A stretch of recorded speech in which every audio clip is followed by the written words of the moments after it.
Don't look now. There's just 1,448 days to the 2016 election. I'm just kidding. I'm not going to do that again. Okay, I just had to say that. But while you may not be ready to think about it, though, seriously, the nation's top political minds already are planning 4 years from now. And the way they're going to do it, Andrew, is they're going to look at the election that just happened, because we're learning more and more just how maybe ahead of the curve, technologically speaking, the Obama folks were, and this has nothing to do with party politics. Right, and nothing to do with positions or platforms or anything like that. This is just about the mechanics of how the campaigns worked, and it's happening on both sides as Republicans lick their wounds after losing a winnable election, and Democrats analyze what went right so they can try and do even better next time.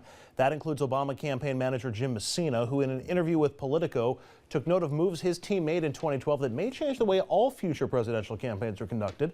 Among them, his use of technology and data, compiling voter stats, highly accurate polling data, using that for more targeted and effective fundraising and ads tailored to areas and individuals, using Facebook to get voters out, and using face-to-face meetings to make voters feel like they're almost a part of the campaign. Also, TV ads. The campaign began attacking Mitt Romney early before Romney could respond, allowing Obama to define Romney before Romney could. Knocking on doors, not just as a one-time please vote for me kind of thing, but as the first phase of a two-way communication stream, leading some supporters to focus on changing minds. Some campaign workers for the Obama team, they just tried to sway 2 voters in all of this, and that apparently was enough. The Obama campaign refused to dismiss independent voters as a coin flip, 50-50 undecided. Instead, they put them on a 1 to 100 spectrum, so they knew which independents to revisit again and again, and thought they could convince them to change their vote. And of course, early voting, which broke hard for Obama and helped lead Obama towards victory. Rich. Thank you, Andrew. And Jessica, I'm less talking about tactics, because I think a lot of people talked about but more the technology now. The one thing that really came out was both camps had a lot of money. And they had the outside money and everything else, and they certainly had motivated candidates with big ramp-ups. I mean, arguably, Romney's been running for 6 years, right? But the one thing that came out of everything I've read, and you can articulate it maybe better, is the idea that the way campaigns used to be run, with the mass mailings and just the generic flooding out there, similar, I guess, to what we saw in Connecticut with Linda McMahon, where you just take money and just throw it at the state. It's the opposite now. It's the data mining. It's like getting 1,000 points about each of us here, and then creating profiles on each of us, and then trying for the more personalized one-to-one, where we're being targeted, not just by the geography, how we voted in the past, our income, or the demographics of us. That's much different, isn't it? It is, and I think that it is an important question that we need to look at right now. When you have a situation where both campaigns were well funded, there was so much up on the airwaves that you reach a point of saturation in the mailboxes and on TV. So people start tuning out after a certain time. And what the Obama campaign did very effectively is they used things like Facebook and other micro-targeting tools to drill down and find out exactly what makes people tick, and they used a very decentralized approach where it empowered people to go out individually. They didn't need to show up at the campaign headquarters to pick up a walk list and go door to door. It was all done through technology, and especially as we go to a system today where people get their information from like, if I'm a conservative, you know, I watch Fox News. If you're a liberal, you watch MSNBC, and people go on certain websites. It's harder to reach a mass audience like that, and it's really being done in a more targeted way that the Republicans need to catch up on that. It's funny. There was a conversation where they went out to the West Coast, and they sat down in the Google headquarters and said, tell us what to do. And in fact, Eric Schmidt and others were giving them tips on just that. That's not a coincidence. This is something that businesses have gotten very good at in recent years. Micro-targeting, that's how they know what to email you and what companies reach out to you on the web and that sort of thing. I would have thought that the Romney campaign would have been in a better position for that, but they had their problems with it, and Obama picked up on the lessons from 2008. Richard, technology, yes, but don't forget, let's not forget the fact that Obama expanded the base.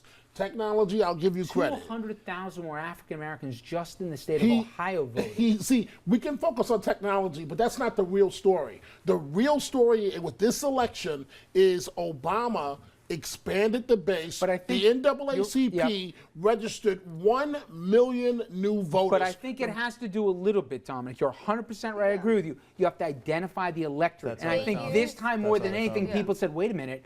It's not always all blacks vote Democrat. They're going to vote for the black president and stuff. It's like, wait a minute. This pocket in Ohio, we're going to go after. We're going to do registration drives. And we're going to not just say get out the vote, but this is going to be a targeted approach where they're going to see us 2 or 3 times, these individuals, before November, we say, come with us. So, all right, now, on the Republican side, Jess, the question remains what comes next. And in answering that question, one of the people who would like to see their name in 2016 mentioned Louisiana Governor Bobby Jindal. He went after his party and his party's recent presidential nominee. Again, this is what he had to say after the gifts comment from Mitt Romney. We've got to stop being the stupid party. You know what do I mean by that? Certainly we need to stop making stupid comments. Real simple here. I know everybody's posturing and positioning themselves, but we heard the same thing 4 years ago. I remember the same magazine coverage 4 years ago. The Republicans were a regional party, and then the midterms happened. They said, oh, it didn't really happen. Right.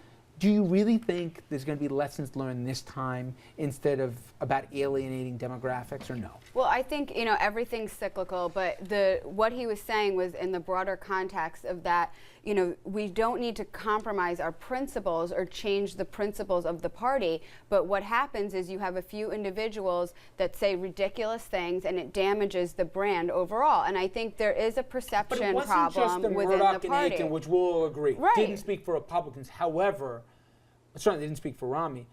But Romney himself, he said the 47%, Right. and people believed that he believed it. And then secondarily, as soon as the election's over, you hear what he really believed, according to people, that it was the whole gifts thing that cost him the election. And then you got, Republicans throwing up their hands saying, see? And I think their mistake will be it's the messenger. I think that was the messaging for a lot of people No, that the Republican Party put it is out. the messenger, and I think it played into this stereotype of Obama painting him as this out-of-touch rich guy that couldn't identify with the average person. But at the end of the day, the party's principles and the core issues of the party, particularly on the economy, I'm more moderate personally on social issues, but I think we need to find a way to be the bigger tent, and on the economy, we don't need to sacrifice those principles, but you need to communicate it in a way that is receptive to all 100%. All right. Now, a lot of people agree when we're talking about the Tea Party, certainly that they were a major influence here. But did the movement die?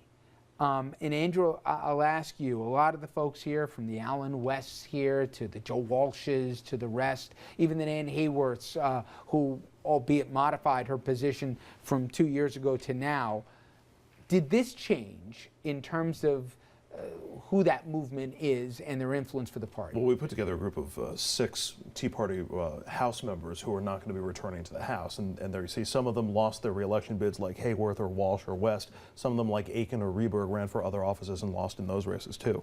I think the strong impact of the Tea Party is probably somewhat diminished going forward, but I don't think the Tea Party is at all dead. There's still plenty of Tea Partiers who are left. There's still plenty of Republican voters in the primaries who can influence the primaries to the point where they're going to force their representatives to stay far to the right. I just think you'll have maybe fewer of the louder voices appearing on Fox or on some of the other places. Although, I don't know, Alan West will probably still get booked. Maybe so. All right, we got more of this coming up after the break. Stay with us, everybody. RFL back right after this.